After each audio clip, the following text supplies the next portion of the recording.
Relato sobrenatural. Os espíritos maus do cemitério. No final da década de 2000, não me lembro ao certo em que ano, fui designada pelo meu chefe para fazer um serviço durante uma semana, em uma cidadezinha do interior do Pará. Cheguei de barco na cidade em um domingo à noite, sendo recebida no porto pela secretária do órgão naquele município, que me levou de carro para a casa funcional da instituição, localizada em uma pracinha cheia de árvores muito altas, o que deixava o local escuro e sombrio. Quando chegamos em frente à casa, olhei ao redor e vi que, no final da pracinha, se encontrava o cemitério da cidade. Não gostei muito daquela vizinhança, mas não teria sentido eu ficar uma semana hospedado em hotel, tendo de graça uma casa toda mobiliada à minha disposição, já que o funcionário titular, que lá residia, se encontrava de férias e deixou as chaves da residência para o seu substituto. Peguei a minha mala e me instalei no quarto de hóspedes, que já estava todo arrumado. Eu estava tão cansada da viagem de 2 dias, que nem rezei, como faço todas as noites. Rapidamente, vesti uma camisola, liguei o aparelho de ar-condicionado e me deitei para dormir.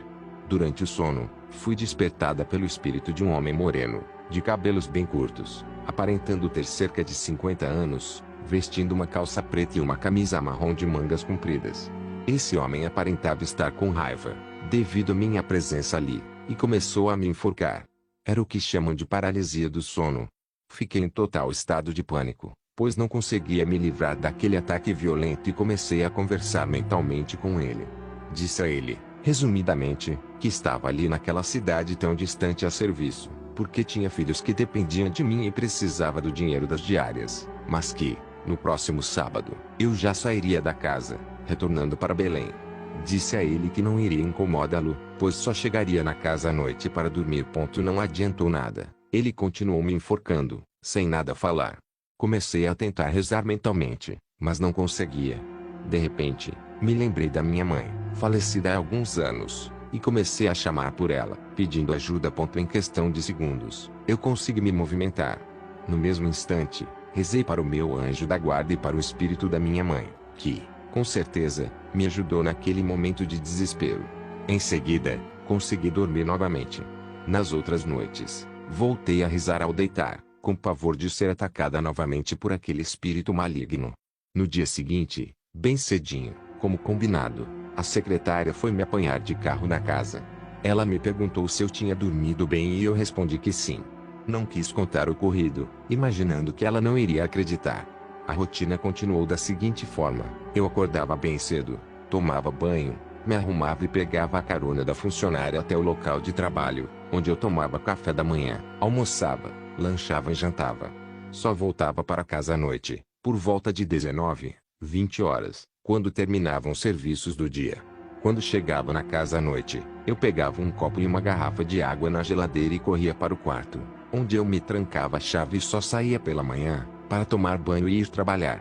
Na sexta-feira à noite, passados 5 dias da minha chegada e véspera da minha viagem de volta, quando estávamos sozinhas, a secretária perguntou qual era a minha religião.